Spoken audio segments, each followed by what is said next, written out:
Spontaneous గా బాగానే చెప్పేవారు. Thank you sir. విజయ్ గారు కూడా నేను ఆల్రెడీ టీజర్ లో చెప్పాను, ఆయనకి మా సినిమా సంగతి ఎట్లున్నా ఆయనకి మాత్రం ఈ సినిమాతో చాలా ఆఫర్లు వస్తాయి 100%. కమిడియన్ గారు కానివ్వండి, మన ఇది శ్రీ వెంకట్ గారు కానివ్వండి, ఎడిటర్ గారు కానివ్వండి, అందరూ మాకు బాగా సపోర్ట్ చేశారు. Thank you. టీజర్ అయిపోయింది, ట్రైలర్, సినిమా. ఇప్పుడు మా దగ్గర ఉన్న ముందు 2 టాస్క్లు ఏంటంటే ట్రైలర్ రిలీజ్ చేయడం, సినిమా.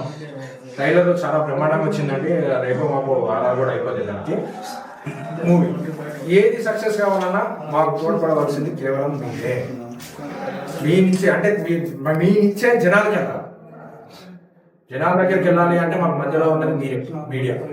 సో మీరు మాకు సహకరించి సినిమాని కూడా సక్సెస్ చేయగలని కోరుకుంటూ, పృథ్వీరాజ్ గారు సారీ మా సినిమా యాక్టర్స్, మెయిన్ యాక్టర్స్ గురించి చెప్పడం నచ్చగా.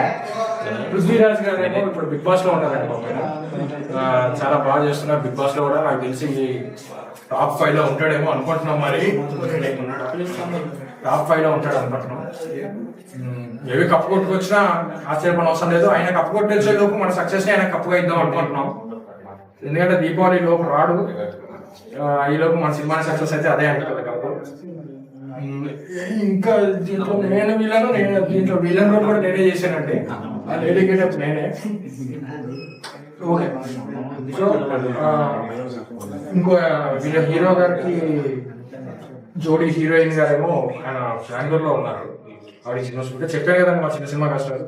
చిన్న సినిమా అంటే రాదు, 90% హీరోలే కాదు, హీరోయిన్ కాదు, ఏ ఆర్టిస్ట్ అయినా దగ్గర ఉన్న వాళ్ళు రావడం తప్ప వీళ్ళు చూసుకొని వద్దాం చేద్దాం ప్రమోషన్ అన్న ఆలోచన ఉండదు. 99% ఏదో దగ్గరుండి మాకు ప్రమోషన్ అవుతుందన్న ఉద్దేశంతో రావడం తప్ప వాళ్ళు.